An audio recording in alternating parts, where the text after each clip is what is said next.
ডিসেম্বরের মধ্যেই অন্তর্বর্তীকালীন সরকারের কাছে নির্বাচনের দাবি জানালেন বিএনপির ভারপ্রাপ্ত চেয়ারম্যান তারেক রহমান। রোববার লন্ডনে এক ক্রীড়া অনুষ্ঠানে প্রধান অতিথির বক্তব্যে এ দাবি জানান তিনি। আয়োজনে বাংলাদেশের গণতান্ত্রিক আন্দোলনে বিএনপির বহু নেতাকর্মীর মৃত্যুর বিষয়টি তুলে ধরে দলটির অবদান নিয়েও কথা বলেন তারেক রহমান।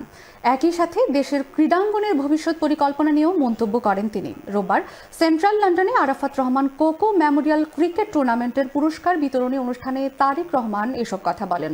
অনুষ্ঠানে উপস্থিত ছিলেন ঢাকা মহানগর উত্তর বিএনপির সদস্য সচিব আমিনুল হক, বিএনপির কেন্দ্রীয় সাংগঠনিক সম্পাদক রুহুল কুদ্দুস তালুকদার দুলু, বিএনপির ভারপ্রাপ্ত চেয়ারম্যানের পররাষ্ট্র বিষয়ক উপদেষ্টা হুমায়ুন কবির, বগুড়া জেলা বিএনপির সহসভাপতি মীর শাহে আলম, ড্যাবের কেন্দ্রীয় কমিটির যুগ্ম মহাসচিব ডাক্তার সরকার মাহমুদ আহমেদ শামীম সহ আরো অনেকে।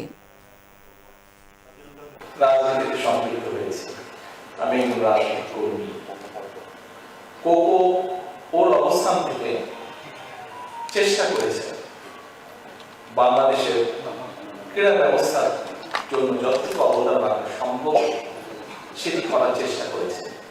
কি কি করেছে, কতটুকু করতে পেরেছে, এইটি যারা বাংলাদেশে খেলোয়াড় আছেন তারা বলেছেন, তারা আগেও বলেছেন, আজকেও বলেছেন, অনেকে ভবিষ্যতে বলবেন।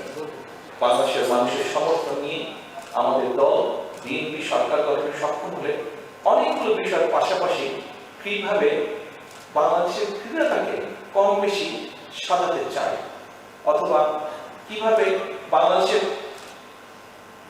আগামী ভবিষ্যৎ প্রজন্ম তাদের মধ্যে থেকে খেলোয়াড় বের করে নিয়ে আসতে চায়,